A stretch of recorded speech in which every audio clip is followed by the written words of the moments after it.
Bonjour à toutes et à tous. Je vous remercie d'être là aujourd'hui pour le 11e épisode de ma chaîne YouTube. Dans cet épisode, je vais aborder la prise en charge de la perversion.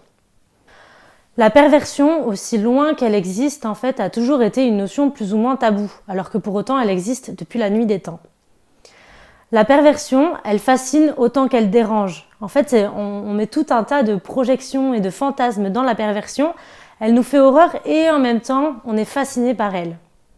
Et d'ailleurs, en médecine, dans la nomenclature, dans le DSM, on ne retrouve pas la perversion, on retrouve troubles de préférence sexuelle, paraphilie. On fait tout pour tourner autour du comportement pervers sans jamais avoir à le nommer.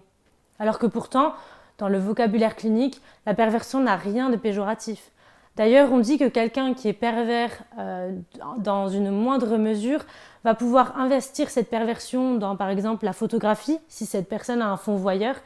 Et ce ne sera pas quelque chose de dérangeant, de gênant dans la vie de tous les jours, puisqu'il y aura un certain respect pour l'autre et pour soi. En revanche, là où c'est problématique, c'est lorsque la perversion devient pathologique.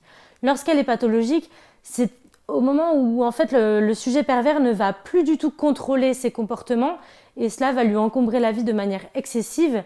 Et donc il faudra non seulement le protéger lui de ses comportements pervers, mais surtout son entourage, les autres de manière générale.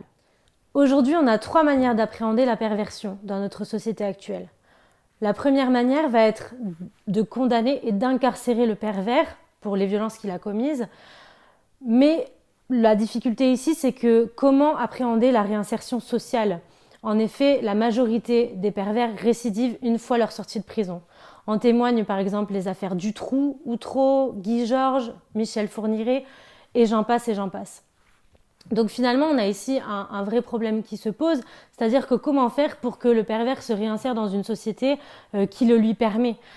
Et là, je pense qu'il y a un vrai souci au niveau de la cause de la perversion, c'est-à-dire qu'on ne va pas traiter la cause à sa racine. Et d'ailleurs, ces pervers-là avaient des carences au niveau affectif, leurs histoires infantiles témoignent de vraies problématiques de perversion et elles sont très indicatives de ce qui va se passer dans leur vie d'adulte en fait. Le deuxième cas de figure, c'est lorsque le pervers est mis en cause, mais n'est pas incarcéré pour les violences qu'il a commises, puisqu'on privilégie beaucoup la présomption d'innocence, en tout cas en France, ce qui fait il y a beaucoup de problématiques à ce niveau-là. Les pervers sont très peu mis en prison, justement parce que parfois ce sont des violences qui ne se voient pas, il manque souvent de preuves, et donc finalement ils seront relâchés en liberté. Ensuite, le troisième cas de figure, c'est lorsque le pervers n'est ni mis en accusation, ni condamné, ni incarcéré, rien du tout. Et là, c'est notamment lorsqu'il y a des violences psychologiques, verbales et économiques qui sont mises en place. Et souvent, on le voit très souvent chez le pervers narcissique qui va lui mettre en place des violences invisibles qui sont complètement dans l'ombre.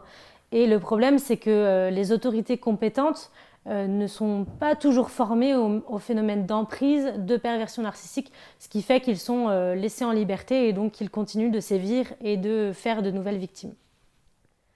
Le problème de la perversion, bien sûr, c'est que la perversion engendre souvent à la perversion, ce qui fait qu'on va avoir facilement un enfant qui a été victime de perversion aura des probabilités de devenir lui-même pervers et donc c'est un cercle infernal et infini qui se perpétue. On reproduit sans arrêt les schémas de violence et de perversion.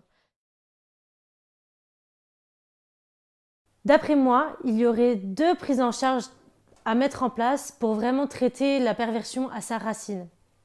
Tout d'abord, la prise en charge thérapeutique, mais d'autres l'ont bien sûr proposé avant moi. Notamment, je pense à M. Hager qui l'a expliqué dans son livre « Les pervers narcissiques » qui date de 2017. Je vais vous mettre le lien dans la biographie. Notamment lorsqu'il a reçu un cas, le cas Yuri, qui avait violé ses nièces en fait, et il a expliqué comment il a mis en place cette prise en charge thérapeutique, comment il a fait en sorte que l'autre soit intégré à la thérapie, qu'il soit reconnu comme un humain à part entière et qu'il soit reconnu comme une personne qui souffre quand il est violenté. J'avais pensé mettre en place une prise en charge médicamenteuse dans le cadre de la prise en charge de la perversion. Donc c'est grâce à mes nombreux échanges avec des experts et notamment M. Hager qui a été très présent ces derniers mois. Nous avions pensé au fait qu'il manquait probablement d'ocytocine chez le pervers. on avait d'abord pensé aux pervers narcissiques, mais cela peut s'appliquer chez les pervers de manière générale. En effet, la perversion serait tout d'abord une pathologie du lien social. Le pervers serait quelqu'un qui manquerait cruellement d'empathie, qui aurait des déficits au niveau de l'attachement, du lien social et de l'amour.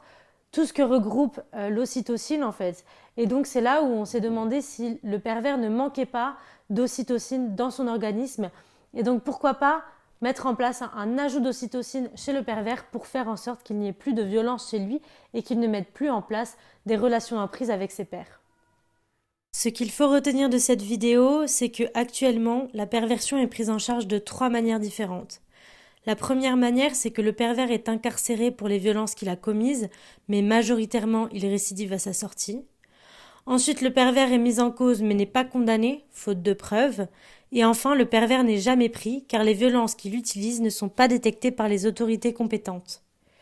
Finalement, la perversion fait peur et fait l'objet d'un déni, ce qui fait qu'elle n'est pas traitée à sa racine. Ce que je préconise en termes de prise en charge de la perversion serait plutôt une prise en charge thérapeutique dans un premier temps, en intégrant l'autre dans la thérapie comme un être humain qui souffre quand il est violenté, mais également une prise en charge médicamenteuse en explorant la piste d'un potentiel traitement par ocytocine chez le pervers. Je vous remercie beaucoup d'avoir visionné ce 11e épisode. Je vous invite à aimer, à partager et à vous abonner bien entendu à ma chaîne sur Facebook, sur Twitter, sur Instagram. Et je vous dis à très bientôt pour un prochain épisode.